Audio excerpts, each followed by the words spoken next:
We need to have a little talk, gold and silver investors. We know the big banks are not our friends, but we got some stunning information this week regarding credit card debt and how the big banks are fleecing the general American public at a rate that we've never seen in history. We're going to look into that, and it's fascinating. But we also want to consider, what does this mean for the economy in the coming months and quarters? Could it lead to a major slowdown? And when we look at the numbers, it looks like it does. And what will that mean regarding monetary policy from the Federal Reserve and Jerome Powell? And what will that mean for the price of gold and silver? We're going to cover it all right now.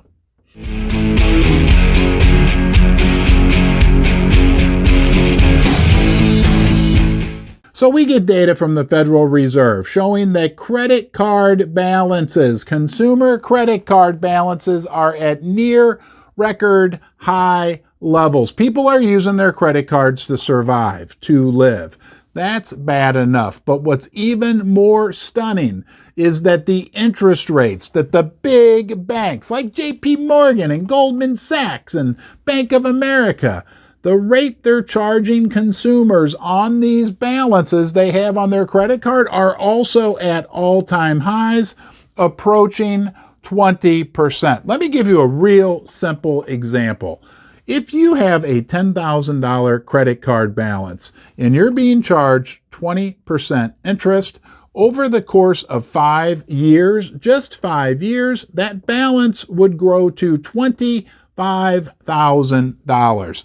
That doesn't mean you get to spend an extra $15,000. That means the bank gets to charge you that in interest. It compounds that quickly. You can check my math if you like. Tell me if I'm wrong in the comments section below. But according to my calculator, that's how it works. Now, in case somebody in your life when you were younger didn't have the knowledge, or maybe they didn't care to tell you this, I'm going to tell you this right now. Credit cards are never a good idea unless you pay them off religiously at the end of the month. Every credit card balance will have a big box. Usually it's outlined, and it will show you interest that you've been charged over the course of that year and fees that you've been charged over the course of that year. That box should always say 0. I say that because I care about you. It's one of the most basic, fundamental, wealth-building, smart financial moves you can make. And when it comes to the price of gold and silver, this credit card data, it only says one thing. Obviously, Americans are using their credit cards to survive,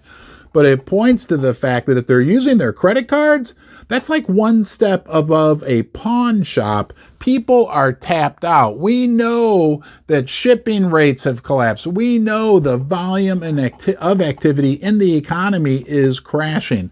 That's going to force Jerome Powell and the Federal Reserve to choose between a crashing economy or easy monetary policy, which will push inflation back up. It's called stagflation, what we're heading into, guys.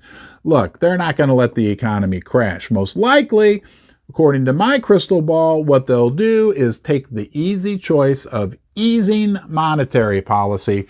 That'll make the dollar go down. That'll make the price of gold and silver shoot to the moon. Remember, if people in general have gotten so desperate that they're putting their living expenses on their credit card, there's not much more room for economic growth.